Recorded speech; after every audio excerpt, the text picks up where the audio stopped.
네, 오늘 우리에게 주신 하나님의 말씀 함께 보도록 하겠습니다. 오늘 우리에게 주신 하나님의 말씀 마가복음 14장 3절부터 9절까지의 말씀 함께 보도록 하겠습니다.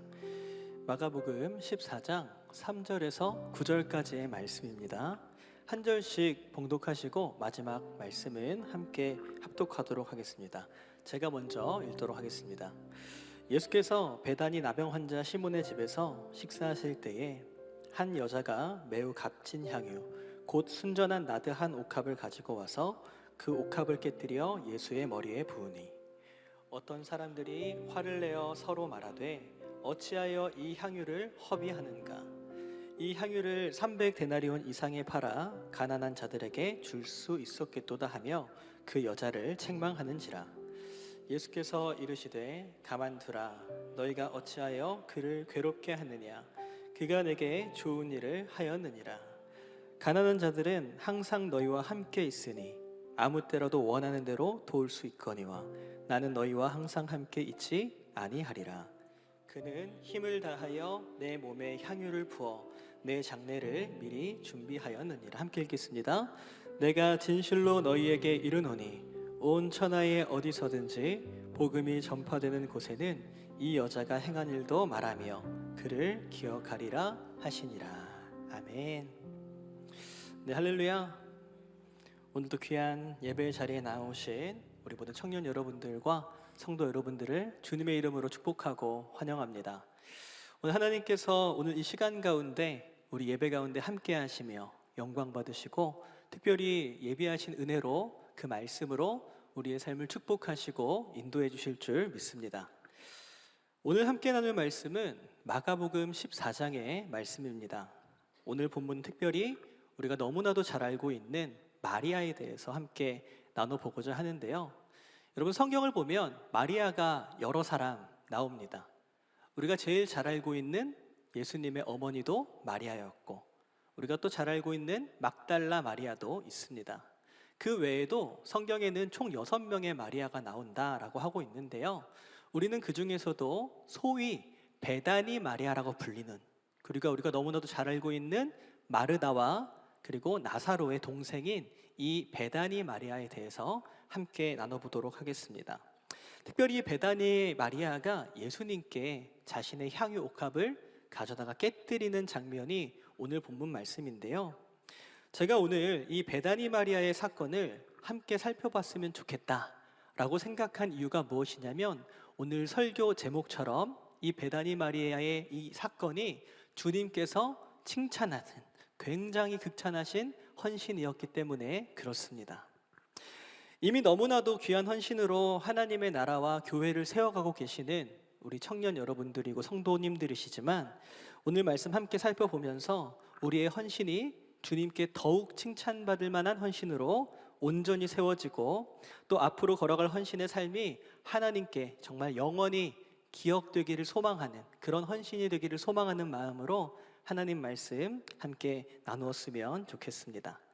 본문을 통해서 배울 수 있는 첫 번째 교훈 함께 읽어보기 원하는데요. 띄워주시면 한번 읽어보도록 하겠습니다. 시작. 헌신에는 기쁨이 있습니다. 아멘. 한 번 더 읽어볼까요?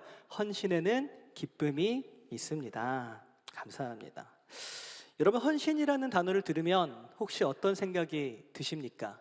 때로는 조금은 무겁고 조금은 힘들고 왠지 내 것을 억지로 드려야 할 것 같은 그런 마음은, 좀 의무감은 느껴지시지는 않으십니까? 여러분, 그러나 진짜 헌신은 그렇지 않다라는 거예요.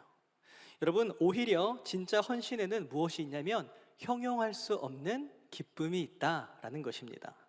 여러분, 왜냐하면 헌신은 아무에게나 하는 것이 아니라 내가 가장 사랑하는 대상을 향한, 내가 가장 사랑하고 헌신을 드리기에 합당한 주님을 향한 헌신이기 때문에, 행동이기 때문에 그렇다라는 것입니다. 여러분, 만약에 제가 돈을 써야 하는데, 제 시간을 써야 하는데 만약에 제가 사랑하지 않는 사람에게 돈을 쓰고 시간을 쓴다면 허비한다고 생각이 들 것입니다. 그리고 아깝고 때로는 벌금처럼 느껴지고 벌칙처럼 느껴질지도 모르겠습니다. 여러분, 그러나 제가 너무나도 사랑하는 우리 가족을 위해, 자녀를 위해, 또 연인을 위해, 동역자들을 위해 너무나도 효도하고 싶고 존경하고 싶은 우리 부모님을 위해 우리 지갑을 열 때는 여러분 그것이 아깝다고 생각이 들지 않는다라는 것이죠. 오히려 어떤 생각이 듭니까?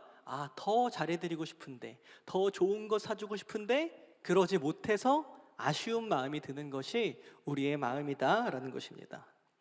여러분, 이처럼 나의 시간과 나의 물질은 줄어드는데 나의 마음은 기쁨으로 채워지는 기적, 이것이 바로 사랑에 기반한 진짜 헌신의 기쁨이다라는 것입니다. 오늘 본문 말씀을 함께 살펴보면서 그 기쁨을 배워보기 원하는데요, 3절 말씀을 함께 읽어볼까요? 앞에 띄워주시면 읽겠습니다. 시작. 예수께서 베다니 나병 환자 시몬의 집에서 식사하실 때에 한 여자가 매우 값진 향유 곧 순전한 나드 한 옥합을 가지고 와서 그 옥합을 깨트려 예수의 머리에 부으니. 아멘. 여러분, 오늘 본문을 함께 보시면 마리아가 어디에 살았는지가 기록되어 있습니다. 이름 자체가 사실 지명을 품고 있거든요. 무슨 마리아라고요? 베다니 마리아라고 기록되어 있습니다.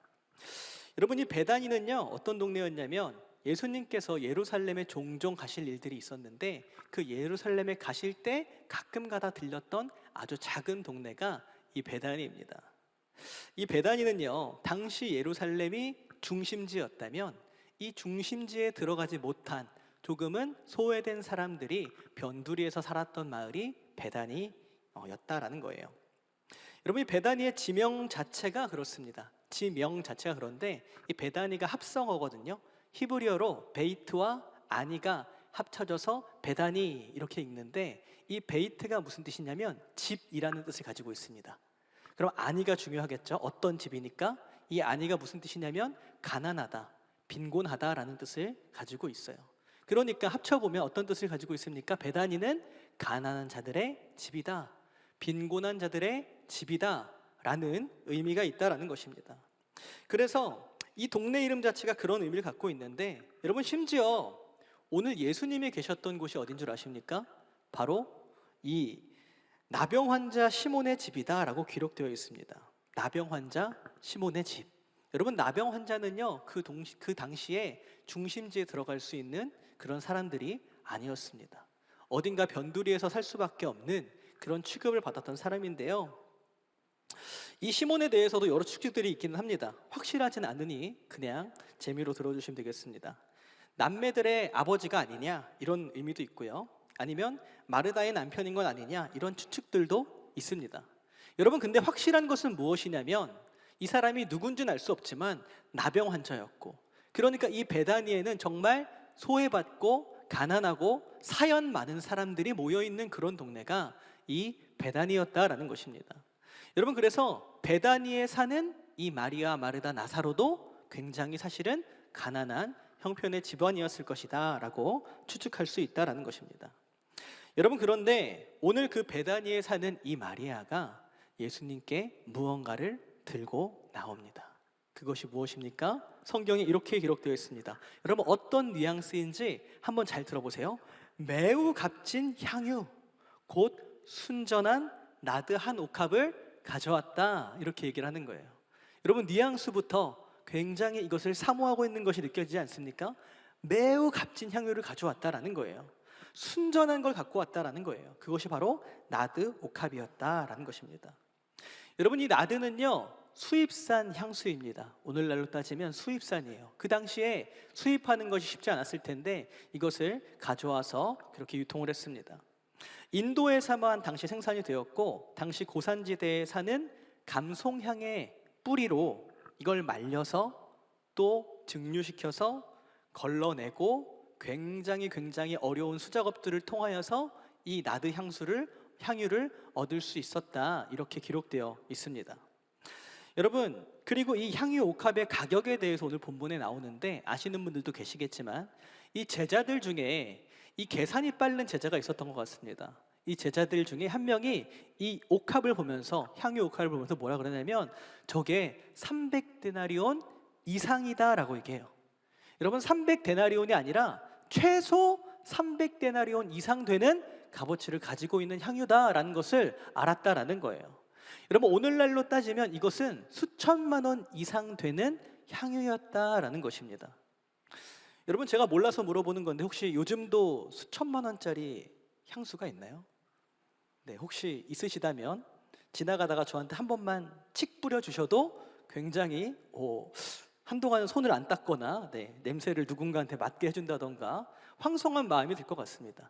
여러분, 근데 칙 뿌린 것이 아니라 이 모든 것을 깨뜨려서 예수님께 부어드렸다라는 거예요. 여러분, 이처럼 2천만 원짜리 향유였던 나드를 일상에서 사용하지는 않았습니다. 어떤 경우에 사용했느냐?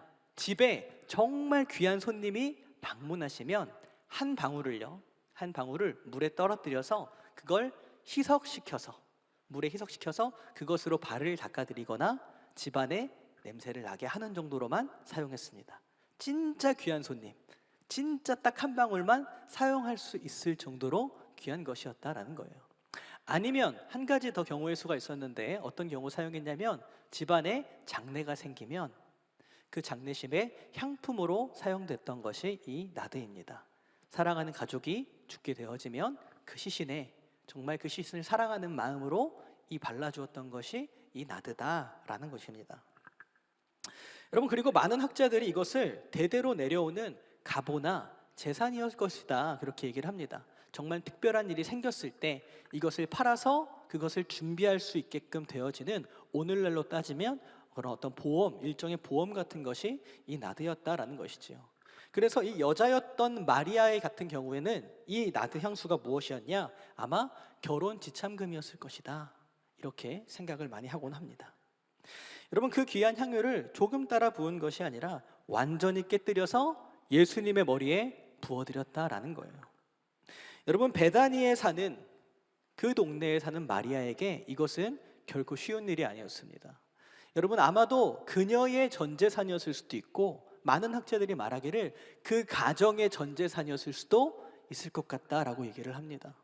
여러분, 그녀의 미래일 수도 있고 그녀의 형제들과 그녀의 가족들의 모든 미래였을 수도 있는 그 나드 향유를 예수님께 부어드렸다라는 것입니다. 여러분, 그리고 끝난 것이 아닙니다. 부어드리고 끝이 아니라 이 마리아가 어떻게 행동했느냐? 예수님 앞에 무릎을 꿇고 자기의 머리카락을 풀어 예수님의 발을 닦아드립니다. 여러분, 지금도 그렇지만 이 여자에게 머리카락은 굉장히 소중한 것 아니겠습니까? 여자의 상징이고 여자의 영광이 될 수 있는 것이 이 머리카락이실 것입니다. 여러분, 근데 반대로 이 발이라는 것은 어떤 것이죠? 우리 신체에서 가장 쉽게 더러워지는 곳이 발입니다. 언제나 닦아도 냄새가 나고 매일 닦아도 뭔가 병균이 나는 곳이 발 아니겠습니까? 여러분, 그런데 이 마리아가 어떻게 했느냐? 예수님 앞에 무릎 꿇고 나의 가장 귀중한 것으로 예수님의 가장 더러운 발을 닦아드렸다, 덮어드렸다라는 것이죠. 여러분, 제 아내가 갑자기 저한테 이런 일을 한다고 치면 매우 긴장이 될 것 같습니다. 범상치 않은 일이 일어나고 있구나 생각이 들고, 아마 제가 상상을 진짜 해봤거든요. 첫 번째로는 그런 일이 생각이 들더라고요. 내가 뭘 잘못했나? 라는 생각이 들 것 같고, 두 번째로는 어떤 생각이 들 것 같냐면 내 아내가 뭘 잘못했나? 약간 이런 생각이 들 정도로, 여러분, 일반적으로 볼 수 없는 장면이 지금 이 장면으로 일어나고 있다라는 것입니다. 그만큼 어떻게 보면 우리가 일반적으로 경험할 수 있는 일이 아니라 정말 이질적이고도 어떻게 보면 너무나도 거룩하고 너무나도 아름다고 완벽한 그 헌신의 장면이 지금 이 자리에서 일어나고 있었다라는 거예요. 여러분, 그런데 신기한 것은 이런 아름다운 헌신의 장면이 한쪽에서는 일어나고 있었거든요. 그런데 다른 한쪽에서는 정반대의 일이 일어나고 있었다라는 것입니다. 누구냐? 제자들이었어요. 그 제자들이 어떤 마음을 갖게 되었냐? 이 장면을 보며 화가 났었다라는 것입니다. 화가 났다라는 거예요. 여러분, 특별히 그 제자들 중에서도 요한복음을 보면 그가 가롯 유다였다라는 것을 알 수 있습니다. 여러분, 근데 유다가 뭐라고 화를 내시는 줄 아십니까? 아니, 이걸 팔아서 가난한 자들을 도울 수도 있었을 텐데 왜 이것을 허비하느냐, 이렇게 얘기를 해요. 여러분, 너무하지 않습니까? 말씀 한번 읽어볼까요? 마가복음 14장 4절에서 5절입니다. 함께 읽어보겠습니다. 시작. 어떤 사람들이 화를 내어 서로 말하되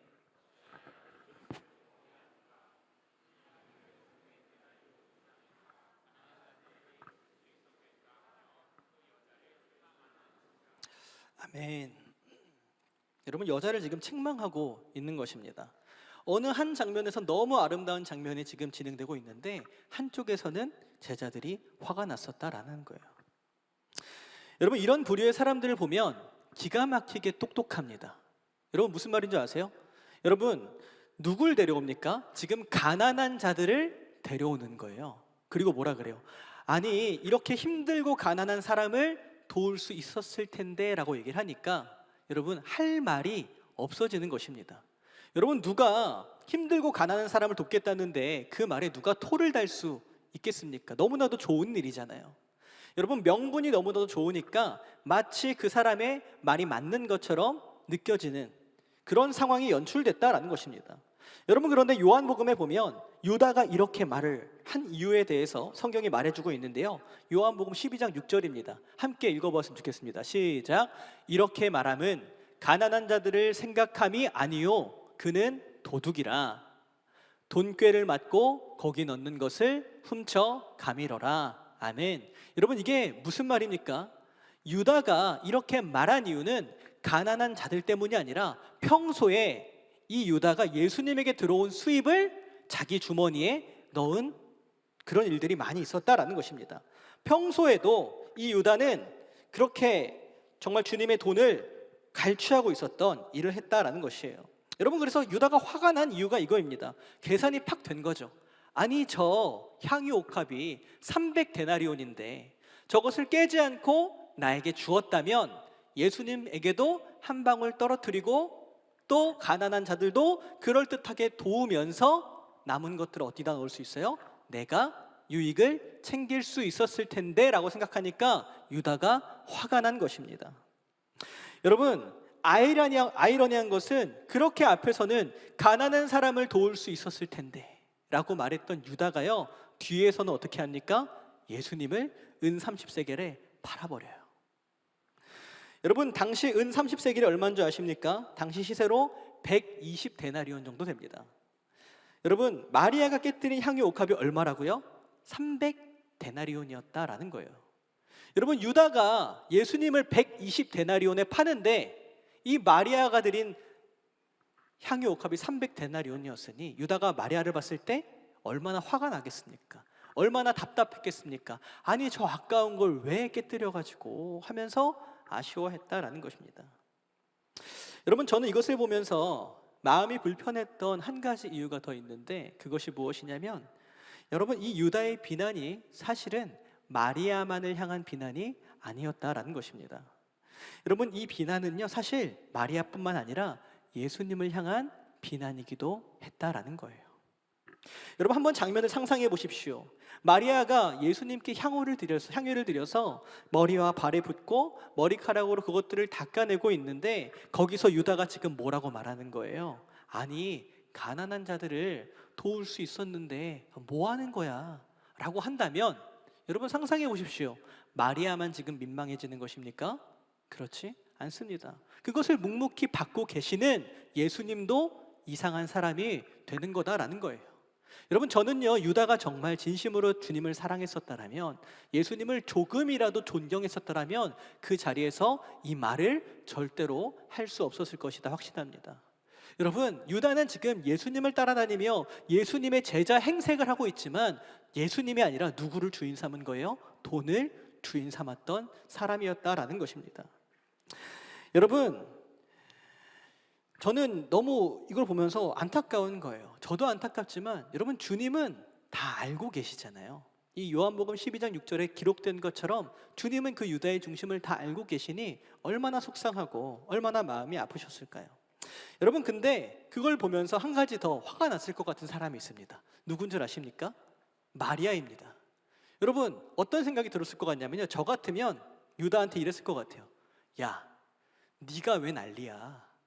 내가 드리고 싶어서 내 재산 깨뜨려서 주님께 드리겠다는데 왜 너가 나한테 화를 내? 이럴 것 같다라니까요. 그 화가 전염되어서 유다랑 한판 떴을 것 같아요. 여러분, 근데 더 놀라운 것은 무엇인 줄 아십니까? 이 마리아가 유다에게 대꾸조차 하지 않았다라는 것입니다. 이게 무슨 말이냐면 마리아는 지금 유다가 눈에 들어오지도 않는다라는 거예요. 마리아 눈에는 뭐만 보이는 것입니까? 내 사랑하는 주님만 보이는 것입니다. 그래서 제자들이 뭐라 하던, 유다가 뭐라 하던 그 기쁨을 빼앗기지 않고 내가 지금 주님께 나의 사랑을 고백할 수 있음에, 내가 사랑하는 주님께 나의 모든 것을 부을 수 있음에 집중하고 기뻐하며 그것을 누리면서 주님께 헌신하는 일에만 집중했다라는 것입니다. 여러분, 이것이 마리아의 기쁨의 헌신의 특징이었다라는 거예요. 여러분, 너무나도 부럽지 않습니까? 우리가 그러한 마리아의 시선을 가질 수 있는, 정말 주님만 바라보며 그 기쁨을 빼앗기지 않을 수 있는 저와 여러분 되시기를 주님의 이름으로 축원드립니다. 여러분, 같은 상황인데 유다는 저게 얼만데, 저게 낭비하고 있네, 계산하고 있을 때 마리아는 주님만 바라봤다라는 거예요. 여러분, 그런데 마리아가 그녀의 모든 삶과 모든 헌신을 이렇게 주님 앞에 온전히 바라보면서 깨뜨릴 수 있었던 이유가 뭔 줄 아십니까? 이 예수님이 누군지 알았다라는 거예요. 마리아는요, 자신의 인생을 통해서 예수님을 많이 봐왔습니다. 그리고 무엇보다 여러분, 나사로가 죽었다가 부활하잖아요. 내 오빠를 죽음 가운데에서 살리시는 주님, 사망 권세 이기시고 부활을 시켜주셔서 우리 가족에게 부활의 기쁨을 누리게 해주시고 영생을 허락하신 주님, 그분이 하나님의 아들이시고 기름 부은 자, 메시아시고 그리스도이시구나 라는 것을 너무나도 잘 알고 있었다라는 것입니다. 여러분, 그래서 이 헌신이 의무감이나 두려움이나 억울함이나 벌금처럼 아깝게 느려지는 헌신이 아니라 기쁨과 감사로 드리는 제사와 예배로 하나님 기뻐 받으시는, 하나님께 기쁘게 드리는 헌신으로 드려졌다라는 것이에요. 여러분, 사실 이 머리에 기름을 붓는 장면은요, 원래 왕이나 제사장들이 구약에 보면 기름 부은 받음을 받습니다. 여러분들, 이 마리아가 예수님께 이 향유를 머리에 깨뜨렸다라는 것은, 발을 그렇게 닦아드렸다라는 것은 어떤 고백이냐면 주님이 왕이십니다. 주님이 구원자이십니다. 주님이 메시아이십니다. 주님이 나의 모든 것 되십니다라는 고백이 담겨 있었다라는 것입니다. 여러분, 마리아가요, 이 향유 옥합을 깨뜨렸을 때 아까웠을까요? 전혀 그렇지 않았을 것이라고 확신합니다. 너무 기뻤을 거예요. 우리 주님이 지금 여기에 계시는데 내가 나의 것을 헌신해서 주님께 드릴 수 있다라니 하면서 그 영원한 기쁨을 누렸을 것입니다. 여러분, 그런데요, 제가 아까 한 장면이 더 있다고 말씀드렸죠. 어떤 장면입니까? 화가 났던 유다의 장면이에요. 여러분, 질문해 보겠습니다. 여러분, 유다가 행복했을까요? 그 인생이 행복했을 것 같습니까? 그렇지 않습니다. 그는 기쁨을 빼앗겼어요. 여러분, 유다는요, 예수님을 결국 은 30세겔에 팔아 넘깁니다. 여러분, 은 30세겔이 얼마인 줄 아십니까? 오늘날로 그 데나리온으로 바꾸면 120 데나리온이라고 제가 말씀드렸어요. 여러분, 그걸 받았으면, 내가 계획한 대로 되었고 내가 생각한 대로 되었으면, 여러분, 그 돈을 받고 예수님을 팔고 어때야 합니까? 행복해야 하잖아요. 기뻐야 하잖아요. 여러분, 그런데 이 유다가 어떻게 됩니까? 결국에는 극단적인 선택을 하게 됩니다.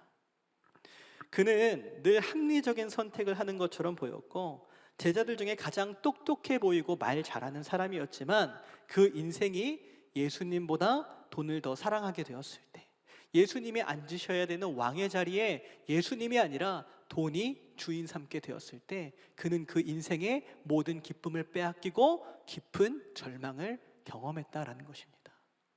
자기가 생각했을 때 행복했을 것 같은 그 길을 따라간 자에게는 이러한 결말이 있었다라는 것입니다.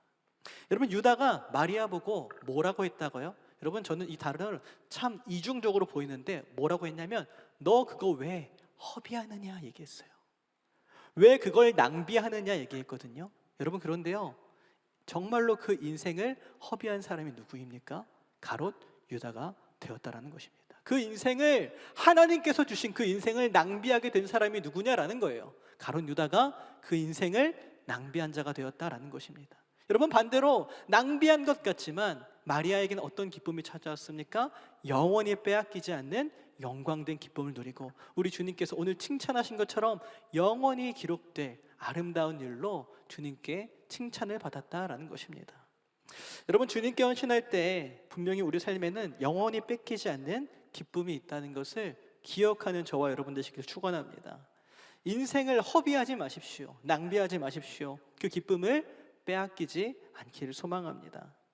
우리가 주님께 헌신하며 기쁨을 누릴 수 있음을 날마다 기억하면서 정말 하나님께 기쁨과 감사함으로 주님께서도 기뻐하실 그 헌신을 올려드릴 수 있는 저와 여러분 되시기를 주님의 이름으로 축원합니다. 두 번째 본문을 통해 알 수 있는 헌신의 특징 나눠보기 원하는데요, 함께 읽어보겠습니다. 시작. 헌신에는 때가 있습니다. 아멘. 여러분, 헌신에는 뭐가 있다고요? 때가 있다라는 것입니다. 여러분, 오늘 본문 7절 말씀을 함께 보겠습니다. 7절 말씀 띄워주시면 함께 읽어볼까요? 시작. 가난한 자들은 항상 너희와 함께 있으니 아무 때라도 원하는 대로 도울 수 있거니와 너희와 항상 함께 있지 아니하리라. 아멘. 여러분, 예수님께서 지금 가난한 자들에 대해서 말씀하시는데요, 가난한 자들은 항상 너희 곁에 있는데 나는 그렇지 않다 말씀하십니다. 여러분, 지금 예수님께서 가난한 자들을 돌보지 않아도 된다고 말씀하시는 것입니까? 절대 그렇지 않습니다. 여러분, 한번 질문해 볼까요? 여러분, 가룟 유다가 예수님을 더 가룟 유다가 가난한 자들을 더 사랑했을까요? 아니면 예수님께서 가난한 자들을 더 사랑하셨을까요? 당연히 예수님께서 가난한 자들을 훨씬 더 사랑하셨습니다. 이거 사실 비교하는 것 자체가 좀 실례예요. 여러분, 그런데도 불구하고 주님께서 지금 뭐라고 말씀하시는 것이냐? 지금 이때에는 더 집중해야 할 것이 있다라는 것입니다. 여러분, 그것이 무엇입니까? 예수님의 십자가예요. 예수님의 죽음입니다. 예수님의 장례식이에요. 여러분, 지금 예수님은 무엇을 보고 계시냐면요, 이게 중요한데요, 당신의 죽음을 보고 계십니다. 십자가를 보고 계세요. 그냥 죽음이 아니라 온 인류를 위한 십자가 대속 사건을 보고 계세요. 여러분, 예수님은 장례식조차 하지 못하신 거 여러분 알고 계십니까? 예수님이 어디서 달려 돌아가서 죽으셨죠? 십자가에서 달려 죽으셨습니다. 그리고 나서 어떻게 되십니까? 그 시신이 가족들 품으로 돌아가는 게 아니에요. 무덤 가운데 묻히게 됩니다. 예수님이 부활할까 봐 뭘로 갇히게 돼요? 돌문으로 그 입구를 닫고 뭘로 지키게 합니까? 경비들로 예수님을 지키게 합니다. 예수님은 그 흔한 장례식조차, 인간으로서 당연히 받아야 할 그 장례식조차 치루시지 못했다라는 것입니다. 여러분, 사랑하는 사람이 죽음을 말한다면 여러분은 어떤 생각을 하시겠습니까? 아마 그 사람이 마지막으로 나에게 할 말은 무엇인지 집중할 것 같아요. 그리고 그 사람과의 마지막을 어떻게 보낼지에 대해서 함께 고민할 것 같습니다.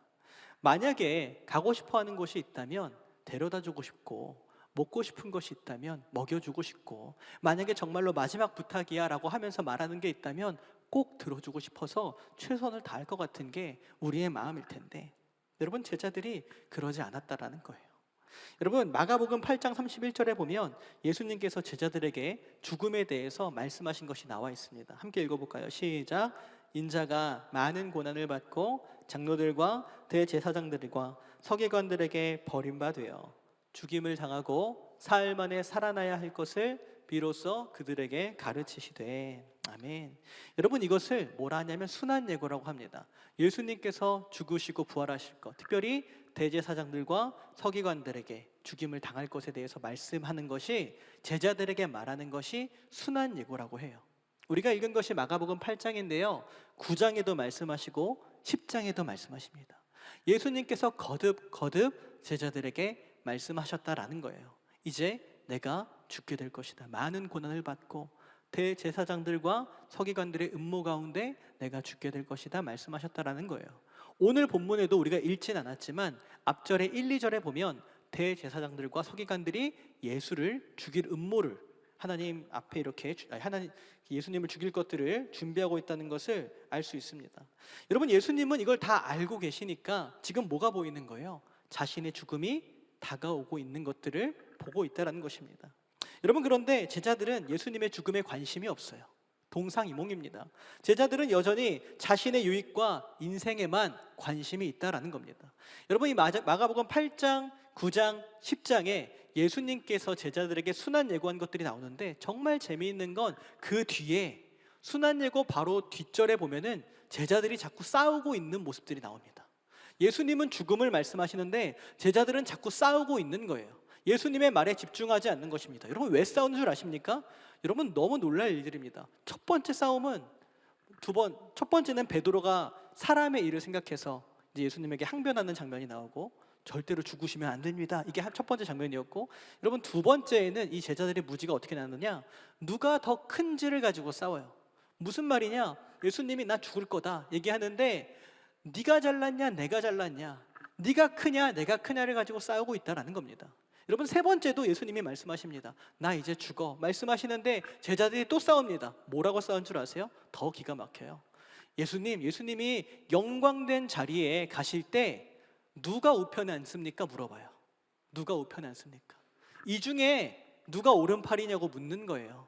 그러면서 싸우고 있는 겁니다. 야, 내가 예수님 오른팔이야, 내가 예수님 왼팔이야, 이러면서 싸우고 있는 겁니다. 그러면서 예수님한테 뭐라 그래요? 주님 영광된 자리에 앉으실 때 저도 그 잔을 먹게 해주십시오 그래요. 마시게 해주십시오. 예수님이 뭐라고 하시는지 아십니까? 너가 그 잔을 진짜 마실 수 있겠냐? 이렇게 말씀하십니다. 여러분, 예수님 십자가 달리실 때 제자들이 그 잔을 옆에서 봤나요? 그렇지 않습니다. 다 도망가 버리는 것이죠. 여러분, 예수님은요 자신의 십자가를 바라보시면서 사명의 길을 준비하시고 하나님의 때를 보고 계세요. 그 때를 보면서 순종할 것들을 준비하고 계십니다. 기도하면서 깨어 기도해달라고, 겟세마네에서도 너네가 지금 자지 말고 내가 죽게 되었으니 깨어 기도하라 부탁하시고 요구하시고 함께 그것을 봐주시기를 바라시는 거예요. 여러분들, 제자들은 그 때를 바라보기는커녕 전혀 인지조차 하지 못했다라는 것입니다. 여러분, 때로는 우리는 세상의 모든 것이 변하지 않고 영원히 내 옆에 그대로 있을 것처럼 생각하고 살아가고 합니다. 기회가 언제나 있을 것처럼 생각해요. 하지만 그렇지 않다라는 것입니다. 하나님의 때가 있다라는 것입니다. 그 때를 놓치면 일하고 싶어도 일할 수 없는 밤이 온다라고 성경이 말하고 있다라는 것입니다. 나중에는 하고 싶어도 하지 못하는 날이 온다라는 것입니다. 여러분, 우리가 그렇게 생각하지 않습니까? 나중에 내가 잘 돼서 성공하면 주님께 잘해드려야지, 내가 조금 바쁜 일들이 지나가면 하나님한테도 잘해야지 라고 생각하는 것이 우리의 모습 아니냐라는 거예요. 여러분, 지난주가 설 명절이었습니다. 다들 새해 복 많이 받으십시오. 네, 새해 복 많이 받으십시오. 여러분, 설 명절이었는데 저희 아버지가 납골당에 가셔서 가족끼리 간단히 기도를 하고 그 말씀을 하시는 거예요. 저희 아버지가 뵌 적은 없겠지만 진짜 효자시거든요. 네, 너무 효자십니다. 제가 긴장이 돼요.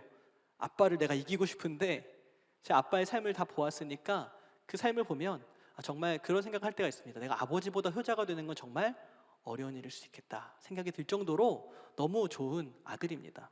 살아 계셨을 때도 너무 잘하셨고, 지금도 아버지 회사나 아버지 자리에 가면은 할머니 사진이 놓여 있고, 납골당에 몇 번이나 가시고 맨날 할머니 얘기를 하세요. 근데 그 납골당에서 무슨 말씀을 하시냐? 아쉬워하시는 거예요. 더 잘해드리고 싶었는데, 그때 더 잘해드릴걸.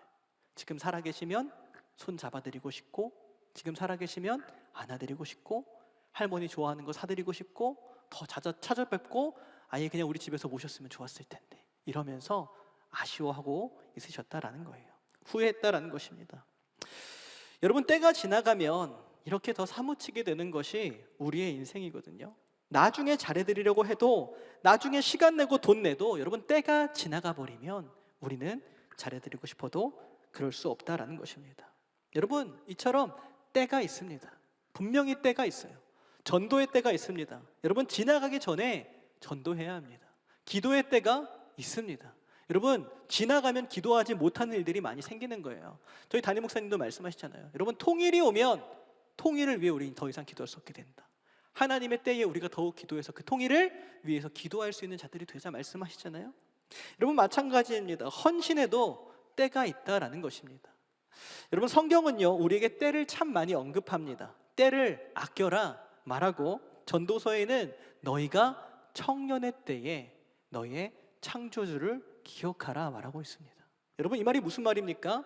청년의 때에만 하나님께 드릴 수 있는 헌신이 있다라는 거예요. 청년의 때에만 하나님께 드릴 수 있는 나의 이 시간과 나의 열정과 나의 모든 것들이 있다라는 것입니다. 지금 이 순간에, 지금 이 순간만 드릴 수 있는, 깨뜨릴 수 있는 향유 옥합이 있다라는 것입니다. 여러분, 우리는 그런 생각 많이 하잖아요. 뒤를 바라보면 후회하잖아요. 내가 10년만 더 젊었어도, 이런 말들 많이 하지 않습니까? 여러분, 그런데요, 그렇지 않다라는 거예요. 지금 드릴 수 있는, 하나님께서 지금 드리면 기뻐하시는 우리의 인생이 있다라는 것입니다. 여러분, 하나님께서 지금 우리를 이 청년의 때에 부르신 이유가 있다라는 것입니다. 여러분, 나이 많이 먹은 우리 선배들 중에 보면은 그런 말씀하시는 분이 있어요. 내가 청년 때부터 주님 믿었으면 참 좋았을 텐데, 너무 늦게 깨달아서 내가 너무 주님 앞에 해드린 것이 없어서 아쉽다 말씀하시는 분들이 많이 있다라는 것입니다. 여러분, 그리고 한 가지 중요한 때가 더 있습니다. 우리가 기억해야 될 때가 있는데 어느 때입니까? 바로 주님 오실 날이 멀지 않았다라는 것입니다. 기억하실 수 있는 저와 여러분 되시기를 축원합니다. 여러분, 주님께서 말씀하셨습니다. 제 말이 아닙니다. 그 날이 도적같이 오니 준비하고 있어라. 깨어 있어라. 내가 지체하지 않고 속히 오리라. 우리 주님께서 거듭 말씀하셨다라는 것입니다. 여러분, 이 마지막 때에 우리가 주님의 음성에 귀 막고 있는 자가 아니라 주님의 음성에 귀 기울일 수 있는 우리 비전공동체 여러분 되시기를 주님의 이름으로 축원드립니다. 그때를 예비하고 준비할 수 있는 우리가 되기를 소원합니다. 제가 이 마음을 처음 갖게 되었던 것이, 물론 중간중간 있었지만 이 근래에 정말 이 마음을 품었던 것이 교역자 수련회 가서 기도할 때였던 것 같습니다. 교육제 수련을 2박 3일 갔다 오고 우리 청년들한테 우리 브이워십에게 갔다 오니 기도해 주세요 하고 가서 열심히 기도했는데, 기도하다가 그런 생각이 문득 드는 거예요. 아, 주님 오실 날이 정말 멀지 않았음이 느껴지는 것입니다. 정말 마지막 때라는 것이 느껴지는 거예요. 여러분, 그런데 그 마음이 드니까 너무 선교가, 아울리치가 가고 싶은 것입니다. 아시는 분은 아시겠지만 저는 해외 나가는 걸 그렇게 막 사모하는 사람은 아닙니다. 뭐 아울리치를 안 가고 싶다는 게 아니라 그냥 집 밖에 나가는 걸 별로 좋아하지 않아요. 요즘 말로 집돌이입니다. 그 집 밖에 큰 관심이 없고 기대가 없는 사람입니다. 여러분, 그런데요, 주님 오실 날이 멀지 않았음이 느껴지니까 빨리 나가고 싶은 거예요. 오히려 어떤 마음이 드냐면 긴박한 마음이 드는 것입니다. 아니, 주님 오실 날이 멀지 않았는데 빨리 나가서, 여러분 뭐 아멘 하셔도 되고 안 되지만 한 100개의 나라쯤은 가서 내가 주님 찬양하고 주님 예배하고 주님 복음 전하고 주님 영광 올려드렸으면 좋겠는데 하면서 막 그 비전 100천만의 100이 이건가 하면서 혼자 막 생각하고 막 그랬는데, 저희 지체들도 제가 이 말 하는데 평소에는 막 아멘 크게 하는데 그때는 조금 아멘 이렇게 살짝 하더라고요. 여러분, 그런 마음이 막 드는 것입니다. 너무 하나님께서 행하실 일들이 기대되고 해외 나가서 주님 선교하고 싶다라는 불같은 마음들이 주어지는 것입니다. 여러분, 이 마음들이 언제 우리에게 부어지게 됩니까? 주님의 때를 기다리는 자들에게 부어지는 것입니다. 주님의 때가 있음을 기억하는 자들에게 부어지는 마음이라는 거예요. 여러분, 그런 생각이 드니까 어떤 마음이 들었냐면, 아, 내가 뭘 깨야 할까 하는 생각이 드는 겁니다. 내가 무엇을 깨뜨려서 주님께 드려야 할까? 내가 가장 귀하게 여기는 것은 무엇일까? 하는 고민들이 생각하게 되는 거예요. 그러면서 내가 주님께 선교하면서 주님의 나라를 위해서 나아갈 때 장애물이 되는 걸 뭘까? 돈 문제일까? 그러니까 막 적금을 깨뜨릴까? 막 생각하고 있고, 아내와 상의는 못했습니다. 어쨌든 뭐 그런 것들을 깨뜨려야 하나? 나의 고정관념을 깨뜨려야 하나? 아니면 내가 갖고 있는 어떤 상황들을 깨뜨려야 할까? 하면서 어떻게든 내 상황이 다 허락되지 않아도, 내 물질이 다 준비되어 있지 않아도, 내 체력이 조금 부족할지라도 하나님을 향한 갈망과 사랑의 마음과 이 선교에 대한 마음들이 나타났다라는 것입니다. 여러분, 오늘 본문에 보면요, 정말 이러한 주님의 때를 같이 바라보고자 했던 사람이 있어요. 주님이 보시는 곳을 같이 보기를 원했던 사람이 있어요. 주님만 바라봤던 사람이 있습니다. 그것이 누구십니까? 마리아였다라는 것입니다. 여러분, 마리아가 예수님을 칭찬하세요. 이 사람이 힘을 다하여 내 장례를 준비했다, 이렇게 얘기합니다. 힘을 다하여 정말 내 장례를 준비했다라는 것입니다.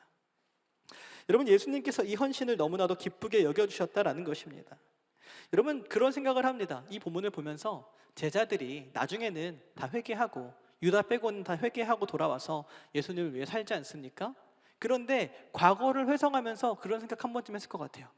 내가 그때를 알았더라면, 그때에 주님을 더 믿고 주님을 사랑하고 주님이 메시아인 줄 알았더라면 마리아가 그 헌신을 드릴 때 허비한다고 낭비한다고 손가락질하지 않았을 텐데, 그게 예수님의 장례식인 줄 알았다면, 예수님의 유언이었던 줄 알았다면 내가 조금 더 예수님의 말에 귀 기울이고 내가 주님께 잘해드릴 수 있을 때 잘해드릴 걸 하면서, 언젠간 다시 보실 주님이지만 이 땅에서 그렇게 해드리지 못한 것에 대해서 아쉬워하면서 살지 않았겠느냐 하는 것입니다. 여러분, 한 가지 인사이트는 더 무엇이냐면, 여러분, 마리아가요, 이 타이밍을 기가 막히게 잘 맞춘 걸까요? 운이 좋았던 걸까요? 여러분, 그렇지 않다라는 것입니다. 마리아는요, 오히려 언제나 준비되어 있었기 때문에 주님께서 그 말씀들을 하실 때 준비되어 있었기 때문에, 주님을 향해 나의 모든 삶을 언제나 깨뜨리기를 소망하고 있었기 때문에 주님이 우리 집을 방문하신 그때 오늘이구나, 그날만을 기대하며 소망하며 그때에 나의 모든 헌신을 주님께 부어드려야 하면서 그날을 오히려 기다렸다라는 것입니다. 여러분, 우리가 주님의 때를 함께 바라보는 주님의 동역자들 되시길 주님의 이름으로 축원드립니다. 주님이 바라보시고 함께 보자 하시는 그것들을 함께 준비할 수 있는 우리가 되기를 소망합니다. 여러분, 마리아밖에 없었어요. 예수님의 장례를 준비한 사람이. 안타깝지 않습니까? 여러분, 주님께서 다시 오실 그날을 준비하는 사람들이 누가 되어야 되겠습니까? 우리가 되기를 간절히 소망합니다. 제가 되기를 간절히 소망합니다. 여러분, 믿음으로 하나님의 때에 드린 헌신, 주님께 어떻게 평가받습니까? 이 일을 영원토록 기억하고 복음이 전해지는 곳마다 이 일도 전해라 라고 주님께서 칭찬해 주십니다. 여러분, 이 때를 기억함으로 이 청년의 때에 하나님께 귀한 헌신을 드릴 수 있는 저와 여러분 되시기를 소망합니다. 마지막입니다. 여러분, 세 번째로 본문을 통해 알 수 있는 헌신의 특징이 있습니다. 함께 읽어보겠습니다. 시작. 헌신에는 예수 그리스도가 있습니다. 여러분, 앞서 말씀드린 것처럼 마리아의 헌신에 대한 평가는 좋지 않았습니다. 제자들의 평가가 좀 너무 나빴어요. 허비했다, 낭비했다, 아까운 짓을 했다, 이렇게 얘기를 했습니다. 이들 다 티인가 봐요. 말을 어떻게 이렇게 하는지 모르겠습니다. 저 같으면 마음 상해서 교회 한 주로 안 나왔을 것 같아요. 여러분, 근데 예수님께서는 완전히 상반된 평가를 주십니다. 어떤 평가를 하시냐면 이렇게 말씀해 주세요. 그가 내게 좋은 일을 했다, 이렇게 말씀해 주십니다. 그가 내게 좋은 일을 했다라고 말씀해 주신다라는 거예요. 여러분, 헬라어로 이 좋은 일로 번역될 수 있는 단어가 두 개 있습니다. 첫 번째는 아가토스예요. 두 번째는 칼로스입니다. 여러분, 아가토스는 어떤 일이냐면, 어떤 좋은 일을 칭찬하는 것이냐면 굉장히 일을 지혜롭게 진행했을 때 해주는 말입니다. 예를 들어서 합리적이거나 윤리적이거나 굉장히 기능적으로 뛰어난 일을 했을 때 너 아가토스 했구나, 이렇게 칭찬을 해준다라는 거예요. 두 번째로는 칼로스가 있습니다. 여러분, 칼로스는 무엇이냐면 조금은 이 단어는 합리적이거나 윤리적인 단어랑은 좀 거리가 있습니다. 어떻게 보면 조금은 비합리적이고 비효율적이지만 어떤 때 이 칭찬을 하면 진실로 아름답고 숭고하고 너무나도 귀한 장면을 보았을 때 너가 칼로스했다, 이렇게 칭찬을 해주십니다. 여러분, 근데 주님께서 이 마리아를 어떻게 칭찬했냐면 너 너무 효율적이다, 너무 합리적이다 칭찬하지 않으세요. 뭐라고 칭찬했냐면 너무나 아름답다, 이렇게 칭찬해 주셨다라는 것입니다. 여러분, 사실 실제로 이 마리아의 헌신, 마리아의 이 향유 옥합을 깨뜨린 사건은 솔직히 얘기합시다, 그렇게 합리적이지는 않아요.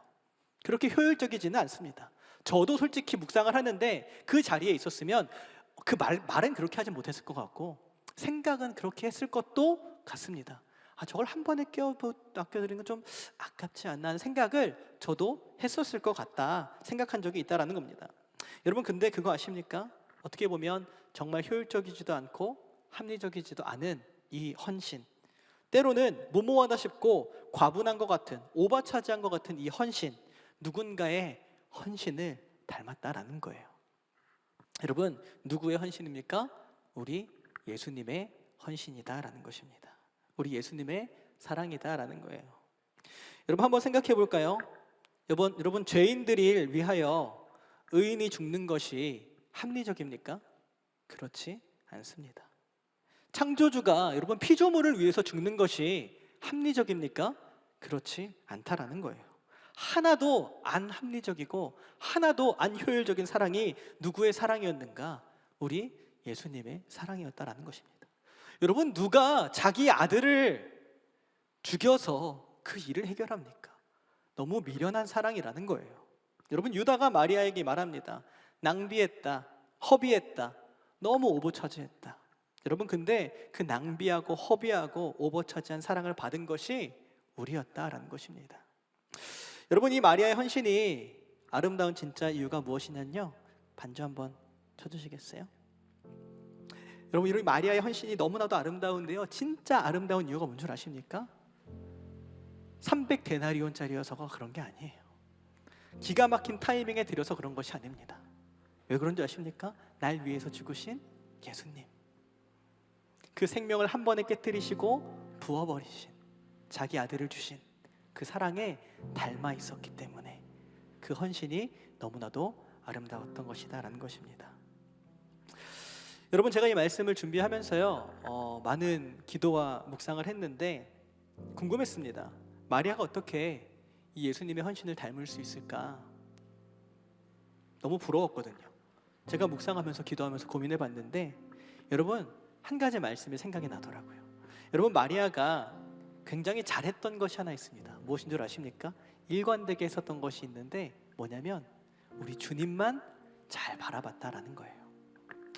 여러분 누가복음 10장 말씀에 보면 이 마르다와 마리아가 이야기가 또 나오거든요. 예수님이 한 번만 방문하신 게 아니잖아요.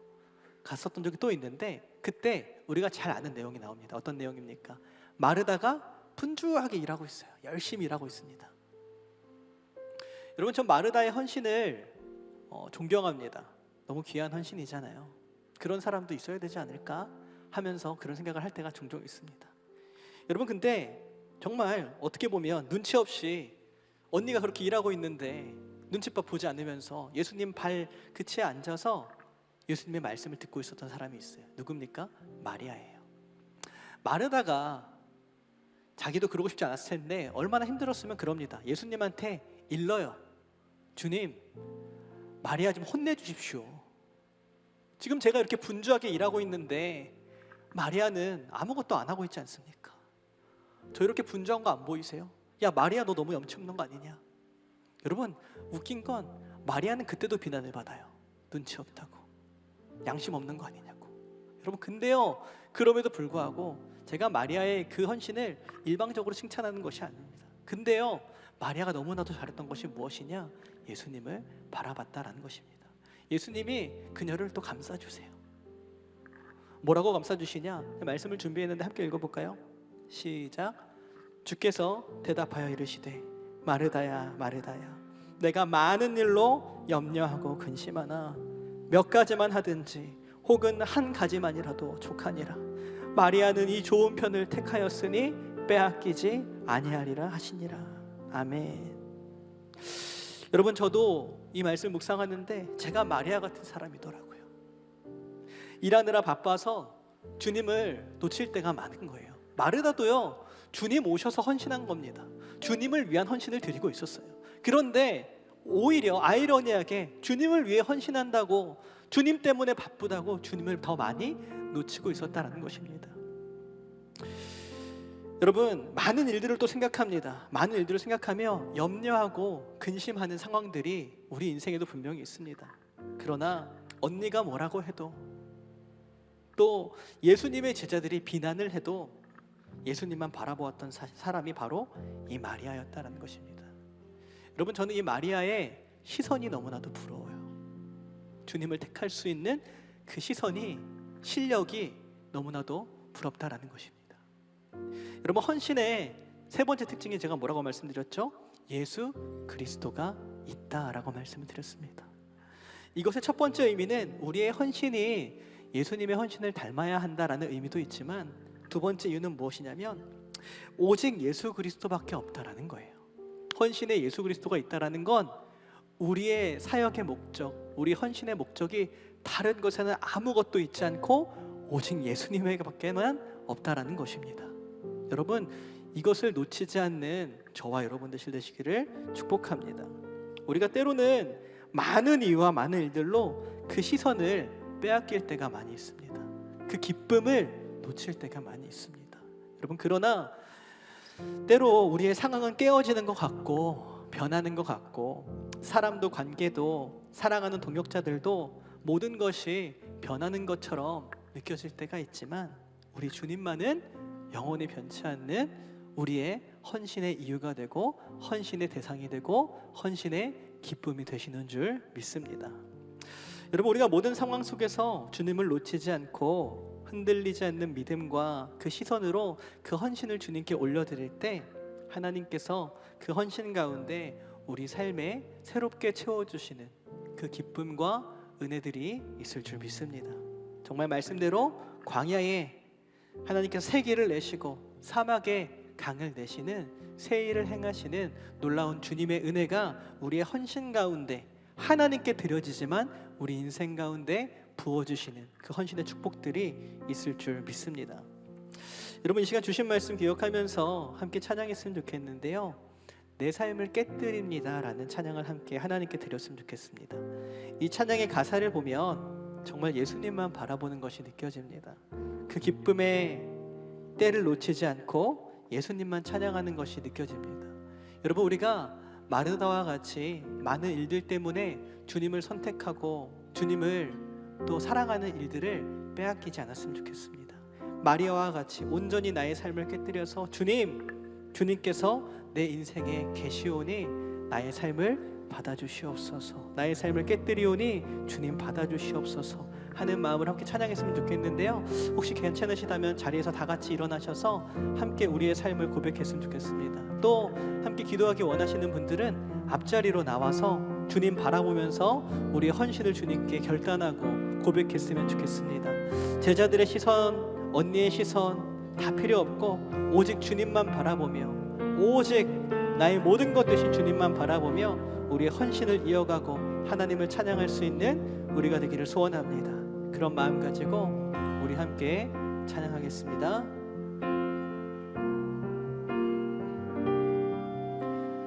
날 위해 십자가에서 깨뜨리신 사랑, 오늘도 그 사랑 안에 나 거합니다. 주님의 생명 내 안에 있고 주님의 사랑 날 감동하니 나 오늘도 주께 내 삶을 깨뜨립니다. 오 주여 내 삶을, 오 주여 내 삶을 깨뜨립니다. 주 머리 위에 묻습니다. 내 모든 삶과 생명을 주님 얻으소서. 오 주여 내 삶을 깨뜨립니다. 주 머리 위에 묻습니다. 주님께라면 아깝지 않습니다. 우리 한 번 더 고백합니다. 날 위해 십자가에서, 날 위해 십자가에서 깨뜨리신 사랑, 오늘도 그 사랑 안에 나 거합니다. 주님의 생명 내 안에 있고 주님의 사랑 날 감동하니 나 오늘도 주께 내 삶을 깨뜨립니다. 오 주여 내 삶을, 오 주여 내 삶을 깨뜨립니다. 주 머리 위에 묻습니다. 내 모든 삶과 생명을 주님 얻으소서. 오 주여 내 삶을 깨뜨립니다. 주 머리 위에 묻습니다. 주님께라면 아깝지 않습니다. 우리 한 번 더 찬양합니다. 오 주여 내 삶을 깨뜨립니다. 오 주여 내 삶을 깨뜨립니다. 주 머리 위에 묻습니다. 내 모든 삶과 생명을 주님 거두소서. 오 주여 내 삶을 깨뜨립니다. 주 머리 위에 묻습니다.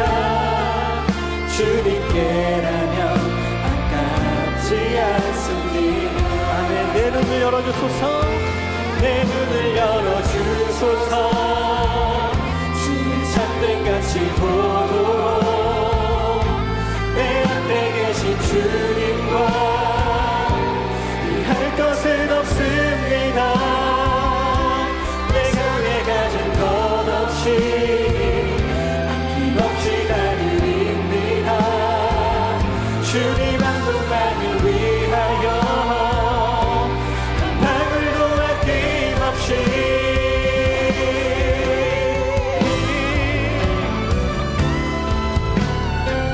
주여 내 맘을 받으소서. 하나님 어린 양 예수 능력과 부와 지혜와 힘을 받으소서. 주여 주님의 영광을 받으소서. 하나님 어린 양 예수 나라와 권세 영광 모두 주님께. 주님 앞에 드리게 소망하며 존귀와 영광을 받으소서. 하나님 어린 양 예수 능력과 부와 지혜와 힘을 받으소서. 오 주여 존귀와 영광을 받으소서. 하나님 어린 양 예수 나라와 권세 영광 모두 주님께. 우리 시간 함께 마음을 다해서 주님 앞에 기도했으면 좋겠습니다. 하나님, 오늘 제가 깨뜨려야 하는 향유옥합은 무엇입니까? 주님께서 나에게 기뻐 받으실 향유옥합은 무엇입니까? 하나님께서 나에게 요구하시고 나에게 바라시는 그것을 우리가 드릴 수 있는 우리가 되게 하여 주시옵소서. 하나님, 우리가 하나님을 바라보길 소망합니다. 우리가 주님을 바라본다 얘기하지만 주님의 사랑을 잊진 않았습니까? 주님의 놀라운 사랑을 우리가 온전히 바라보며 나의 헌신과 나의 사랑과 나의 기쁨이 되신 주님만을 바라보며 우리의 헌신을 깨뜨릴 수 있는 우리의 인생 되게 하여 주시옵소서. 하나님께서 우리의 모든 것 되심을 기억하며 하나님 우리의 주인 삼은 것들 다 내려놓고 하나님 한 분만을 위하여 살아가기를 다시 한번 결단하며 소망하며 그 온전한 헌신을 주님께 올려드릴 수 있는 우리의 인생 될 수 있도록 축복하여 주시옵소서. 우리 간절한 소망을 담아서 이 시간 주여 한번 부르짖고 통성으로 기도하며 나아갑니다. 주여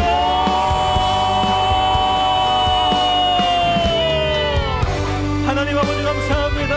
하나님 우리가 하나님 앞에 깨뜨릴 향유를 그 옥합을 깨뜨리는 자들 되게 하여 주시옵소서.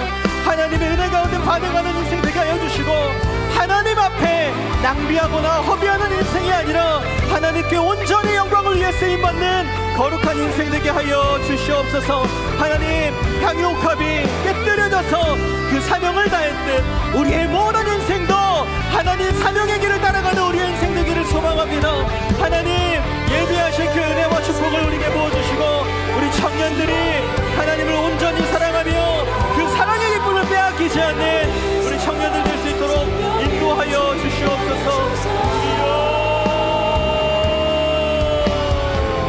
하나님 인도하여 주시옵소서. 우리의 헌신을 받아주시옵소서. 우리의 모든 시선을 주님께 드릴 수 있도록 인도하여 주시옵소서. 하나님께서 우리 예배 가운데 우리의 마음을 깨뜨리시고 우리의 생각을 깨뜨리시고 우리의 모든 것들을 깨뜨려서 하나님의 영광을 위한 거룩한 도구로 삼아주실 줄 믿습니다. 주여 하나님 우리의 모든 것 되신 주님을 찬양하오니 우리의 헌신을 받아주시옵소서. 우리의 인생을 받아주시옵소서. 우리의 모든 결단을 받아주시옵소서.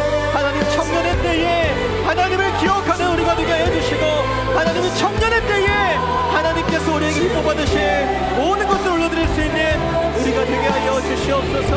하나님 상황을 보지 않고 주님 보게 하여 주시옵소서. 하나님 인도하여 주시옵소서. 우리 시간 마지막으로 한 번 더 기도했으면 좋겠습니다. 여러분, 때가 있습니다. 이 청년의 때에 한 번밖에 없을 우리 인생 가운데 하나님께 이 청년의 때에 우리의 모든 인생을 올려드릴 수 있는 우리의 인생 되기를 간절히 축복합니다. 하나님 원하시는 이 때에 우리가 하나님의 기쁨 되기를 소망합니다. 이 때를 놓치지 않는 우리가 되게 하여 주시옵소서. 우리의 시선을 놓치지 않는 우리가 되게 하여 주시옵소서. 많은 일들이 우리 인생에 있는 것 같지만 우리 인생에 영원한 일은 하나밖에 없음을 기억하며 하나님 그 일 가운데 우리의 모든 인생을 하나님께 올려드릴 수 있는 우리의 삶이 될 수 있도록 인도하여 주시옵소서. 이 땅에 오직 주님밖에 없음을 기억하고 이 땅에 오직 나를 채울 수 있는 영원한 기쁨은 주님께만 있다는 것을 기억하며 우리의 모든 인생을 주님께 드려 영원한 기쁨을 빼앗기지 않는 우리 인생 되게 하여 주시옵소서. 이 시간 주여 한번 부르 듣고 통성을 기도하며 나아갑니다. 주여,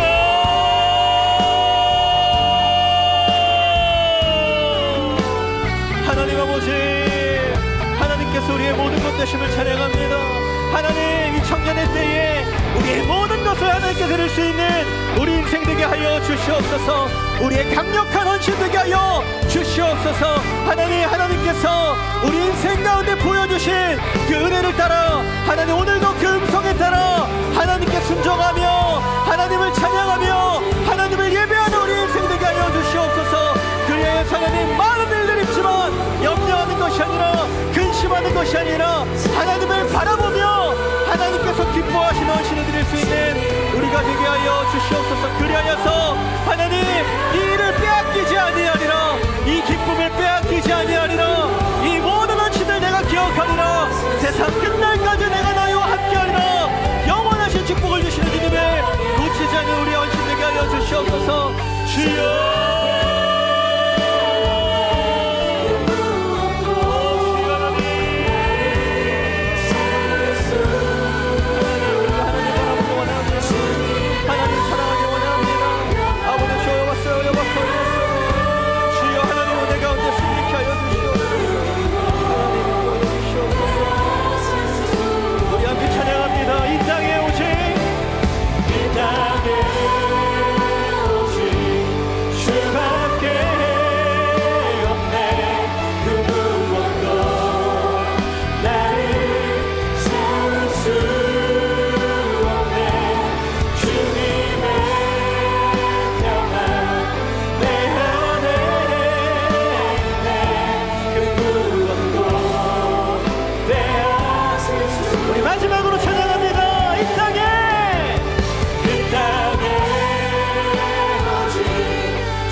하나님 아버지, 우리의 모든 인생이 그 향유옥합과 같이 예수 그리스도의 향기를 나타내는 인생 되게 하여 주시옵소서. 하나님, 우리의 모든 인생을 주님 앞에 아낌없이 부어드릴 수 있는 우리 사랑하는 귀한 청년들과 제가 될 수 있도록 하나님 축복하여 주시옵소서. 하나님께 온전히 부어드렸을 때 무엇도 빼앗을 수 없는 그 기쁨과 영원한 생명이 우리 인생 가운데 축복으로 부어줄 줄 믿습니다. 하나님, 그 헌신의 기쁨, 헌신의 영광, 헌신의 축복을 누릴 수 있는 우리의 복된 인생 될 수 있도록 인도하여 주시옵소서. 다시 오실 주님을 예배하며 다시 오실 주님을 찬양하며 다시 오실 주님을 위해 선교사로 살아갈 수 있는 우리의 인생 될 수 있도록 인도하여 주시옵소서. 주님의 제자로 살아가는 듯하지만 우리가 주인 삼은 것들이 있다면 내려놓게 하여 주시고 빼앗기지 않는 영원하신 우리의 진리 되시고 소망 되시고 헌신의 이유 되신 주님만을 바라보며 우리의 모든 사역을 이어나갈 수 있는 우리의 인생 될 수 있도록 하나님 축복하여 주시옵소서. 하나님, 우리 사랑하는 청년들이 이때에 주님 앞에 있음을 너무나도 감사합니다. 하나님, 기뻐하시는 이 청년의 때가 될 수 있도록 인도하여 주시옵소서. 하나님, 한 번밖에 없는 이 청년의 때에 우리의 모든 인생과 모든 헌신에 하나님, 청년의 모든 헌신을 하나님께 올려드릴 수 있는 우리의 삶이 되게 하여 주시옵소서. 하나님, 오늘 이 자리에 나올 때 빈손으로 나오지 않고 주님께 귀한 헌신과 귀한 예물을 드리는 성도님들이 있습니다. 한 사람 한 사람 하나님 기억하여 주시고 마르지 않는 축복으로 하나님의 은혜와 평강으로 그 인생 가운데 역사하여 주시옵소서. 30배 60배 100배의 축복을 더하여 주시고 하나님, 하늘에 신령한 것으로 땅에 기름진 것으로 하나님 부어주시는 은혜가 있게 하여 주시옵소서. 남몰래 눈물 흘리고 고민하는 일 없도록 하나님 축복하여 주시고, 그의 모든 인생 가운데 하나님 나라와 영광을 위한 마르지 않는 축복이 흘러넘칠 수 있도록 인도하여 주시옵소서. 여호와 라파 치유하시는 하나님의 은혜가 있게 하여 주시고, 우리를 깨끗게 하시는 하나님의 거룩하신 보혈의 능력이 힘입어 나아갈 수 있는 인생들 다 될 수 있도록 하나님 축복하여 주시옵소서. 그렇게 우리의 삶을 인도하시고 그렇게 축복하시며 우리의 모든 헌신을 귀하게 받으시고 영광을 위해 사용하여 주시고 영원토록 칭찬하여 주실 주님께 모든 감사와 영광 올려드리며 이 모든 말씀 사랑이 많으신 우리 구주 예수님의 이름으로 축복하며 기도드리옵나이다. 아멘. 우리 하나님께 감사와 영광의 박수를 드리겠습니다. 네, 오늘 주신 말씀 기억하시면서 옆에 계신 분들과 이렇게 인사 나눌 수 있었으면 좋겠습니다. 주님께 나의 삶을 깨뜨리십시다. 주님께 나의 삶을 깨뜨리십시다. 다시 한번 고백하실 때 주님께 칭찬받는 헌신자가 됩시다. 주님께 칭찬받는 헌신자가 됩시다. 아멘. 네, 감사합니다. 하나님께서 그렇게 역사하실 줄 믿습니다. 우리 이 시간 다 같이 자리에 일어나셔서 마지막 찬양으로 하나님께 영광 올린 후에 김보현 목사님 나오셔서 축도로 예배를 마치도록 하겠습니다.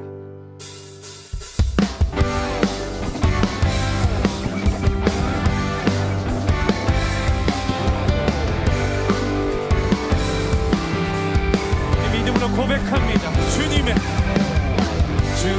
임재 앞에서 만등의 날개 아래서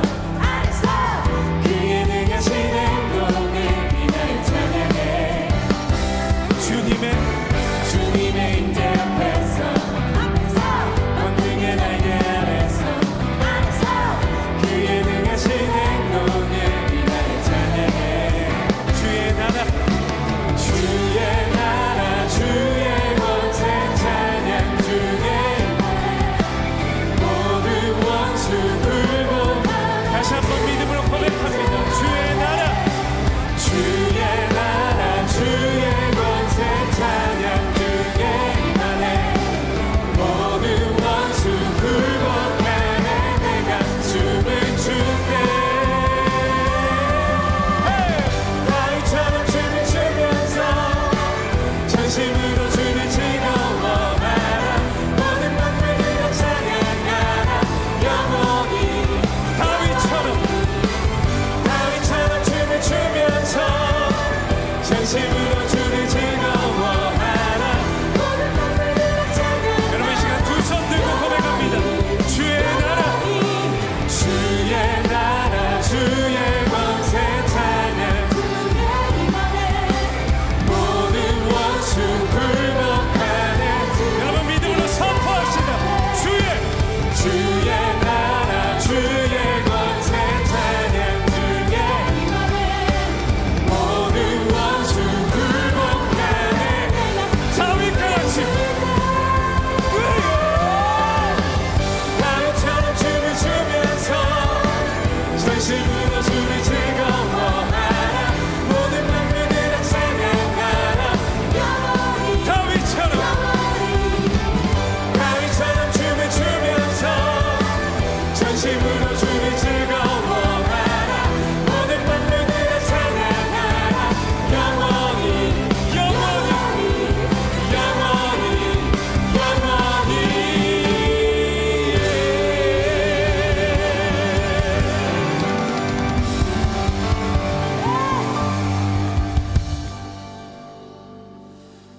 이제는 우리 구주 예수 그리스도의 은혜와 하나님 아버지의 크신 사랑과 성령님의 내주교통 역사하심이 하나님 기뻐하시는 헌신자로 살아가기를 결단하는 모든 청년들과 모든 성도님들과 우리 사랑하는 세중앙교회 위에 영원토록 함께 하시기를 간절히 축원하옵나이다. 아멘.